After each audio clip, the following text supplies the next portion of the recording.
سورت ہود مکی صورت ہے اور اس میں 133 آیات ہیں اور 10 رکوعات ہیں۔ بسم اللہ الرحمن الرحیم، الف لام را۔ سورت کا آغاز حروف مقطعات سے ہوتا ہے۔ اس سورت مبارک کا نام سورت ہود ہے اور یہ حود علیہ السلام جو کہ عظیم رسول تھے ان کے نام کے ساتھ موسوم ہے، ان کا اس کے اندر ذکر موجود ہے۔ حضرت ہود علیہ السلام کو میعاد کی طرف مبعوث ہوئے تھے۔ اس سورت کا مین ٹاپک دعوت الی التوحید ہے۔ اس کے علاوہ اللہ کی وحی، قرآن کی صداقت اور رسالت جیسے قیامت جیسے بنیادی مسائل کا بھی اس کے اندر ذکر آتا ہے۔ اللہ فرماتے ہیں کہ کتاب احکمت آیاتہ، یہ کتاب ہے جس کی آیات محکم ہے، مضبوط و اٹل ہے، قطعیت پائی جاتی ہے، یہ قابل تنسیخ ہے، واجب العمل ہے، ثم فصلت من لدن حکیم خبیر، یہ کس کی جانب سے ہیں؟ حکیم خبیر کی جانب سے۔ قرآن کا تعارف پیش کیا جا رہا ہے کہ یہ کتاب ہے جس کی آیات اٹل ہیں، یہ آیات کس کی جانب سے ہیں؟ بیان کی گئی ہیں کہ یہ حکیم خبیر کی جانب سے بیان کی گئی ہیں اور اس کی طرف سے یہاں تک پہنچی ہیں۔ اس سورت کا نام سورت فصلت بھی ہے کہ اس کے اندر تفصیل کو بیان کیا گیا ہے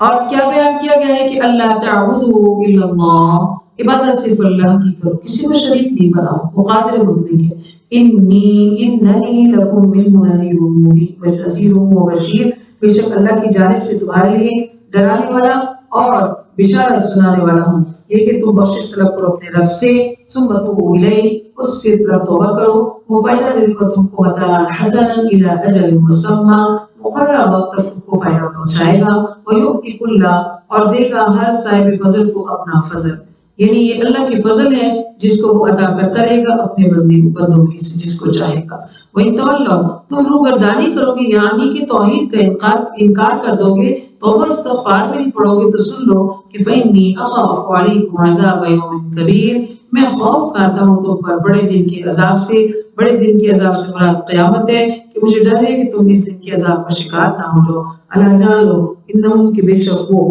یثنون صدورہم، جو اپنے سینے موڑتے ہیں، یہ دوہرے کرتے ہیں۔ کفار مشرکین جو تھے وہ سینے موڑتے تھے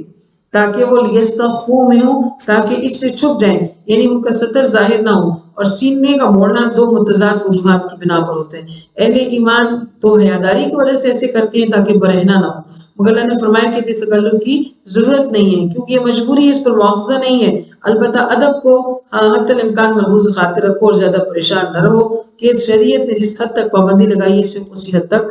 جو ہے وہ پورا کرو۔ اور اگر سینہ موڑنے کا جو مصداق ہے کافر و مشرک ہیں تو اس کا مطلب یہ ہے کہ وہ دین کے خلاف خفیہ سازشیں کرتے ہیں اور منصوبوں کو چھپانے کی کوشش کرتے ہیں۔ تو جان لو کہ الحین یستغشون ثیابہم، جسم کو اپنے کپڑوں کو سمیٹتے ہیں، یعنی مومن حیاداری کی وجہ سے اور کافر جو ہے وہ سازش کے ظاہر ہونے کی وجہ سے کپڑے سمیٹتے ہیں، تو وہ یا اللہ جو ہے وہ جانتا ہے جو یسرون وما یعلنون۔ انہ علیم بذات الصدور، وہ تو دلوں کے رازوں کو جاننے والا ہے۔ وما من دابۃ فی الارض، نہیں ہے کوئی بھی جو پایا زمین میں چلنے والا، اور الا مگر اللہ پر ہے اس کا ذمہ رزق، یعنی زمین پر ایک کیڑا مکوڑا بھی جو ہے اس کا رزق اللہ کے ذمہ ہے، اللہ تعالیٰ ہی ان کو رزق دینے والا ہے، یعنی اس کے اندر جو ہے وہ کوئی بھی جو ہے وہ اس کے احاطے سے باہر نہیں ہے، ہر ایک کے لیے اللہ نے اس کی خوراک اس کے مقام پر پہنچا دی ہے۔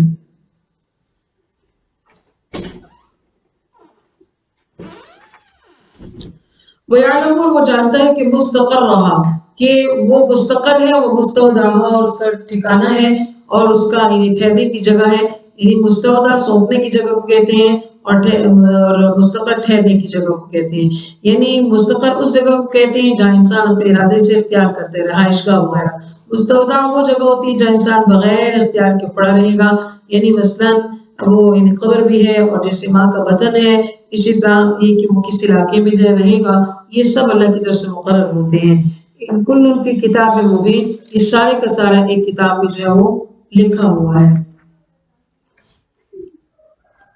وَهُوَ الَّذِي، وہی ہے وہ ذات جس نے پیدا کیا ہے تمہارے لیے آسمان اور زمین،